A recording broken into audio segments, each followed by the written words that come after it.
একবার ডিসেম্বরে একবার জুনে এইসব ফাজলামি বাদ দেন, বললেন দুদু।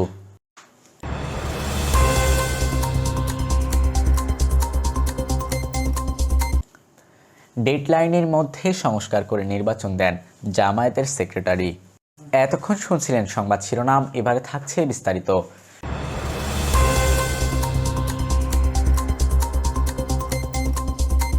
একবার ডিসেম্বরে একবার জুনে এসব ফাজলামি বাদ দেন, বললেন দুদু।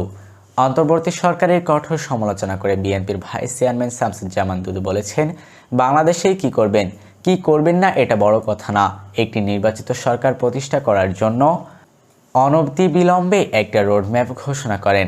কবে নির্বাচন, কবে, কোন মাসে হবে, কোন সালে হবে বলুন। একবার ডিসেম্বরে একবার জুন মাসে এইসব ফাজলামি বাদ দেন।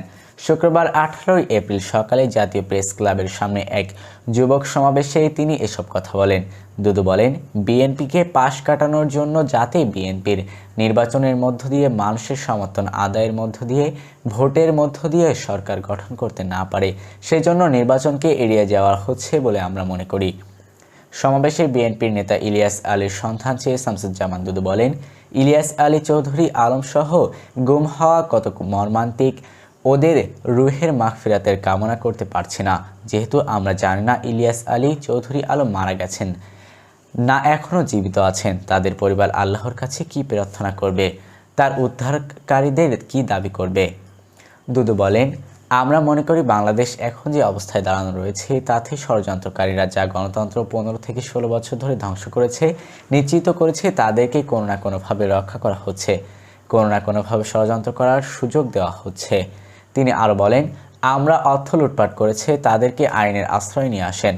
যারা প্রশাসনের আইন শৃঙ্খলা বাহিনীকে ফ্যাসিবাদের প্রতিষ্ঠা দিয়েছে, রক্ষা করেছে, থাকার ব্যবস্থা করেছে, তাদের বিরুদ্ধে আইনগত ব্যবস্থা নেন।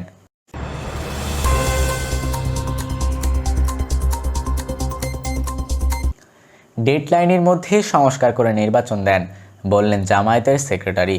অন্তর্বর্তী সরকারের ডেডলাইনের মধ্যে সব সংস্কার করে নির্বাচন দেওয়ার আহ্বান করেছেন জামায়াতের সেক্রেটারি জেনারেল মিয়া গোলাম পরোয়ার। শুক্রবার 18 এপ্রিল বেলা 11:30টায় লাকসাম সরকারি পাইলট উচ্চ বিদ্যালয়ের মাঠে কুমিল্লার লাকসাম উপজেলা ও পৌরসভা জামায়াতের আয়োজিত কর্মী সম্মেলনে তিনি কথা বলেন। মিয়া গোলাম পরোয়ার বলেন, আমরা আল্লাহর রহমত ও বরকতের বাংলাদেশ চাই। অধ্যাপক মোহাম্মদ ইউনূসের নেতৃত্বে অন্তর্বর্তী সরকার নির্বাচিত জনপ্রতিনিধির হাতেই ক্ষমতা হস্তান্তরের একটি ডেডলাইন দিয়েছে। এর মধ্যেই সব সংস্কারকের মতবিরোধী অপরাধীর বিচার করে নির্বাচন দেন। আমরা সেই নির্বাচনের জন্য প্রস্তুত আছি। নির্বাচন নিয়ে আমাদের অবস্থান সম্পর্কে অনেকে ভুল বোঝার চেষ্টা করে, কিন্তু জামায়াতের আমির গতকালও আমাদের অবস্থান পরিষ্কার করেছেন।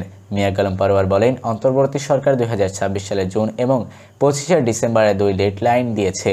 আমরা অন্তর্বর্তী সরকারকে বলতে চাই, যে ডেডলাইন দিয়েছে এই সময়ের মধ্যে নির্বাচন করলে আমাদের আপত্তি নাই।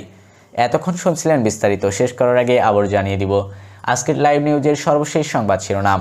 সকল প্রকার আপডেট নিউজ পেতে আজকের লাইভ নিউজের ইউটিউব চ্যানেলটি সাবস্ক্রাইব করে আজকের লাইভ নিউজের পাশেই থাকুন। ধন্যবাদ।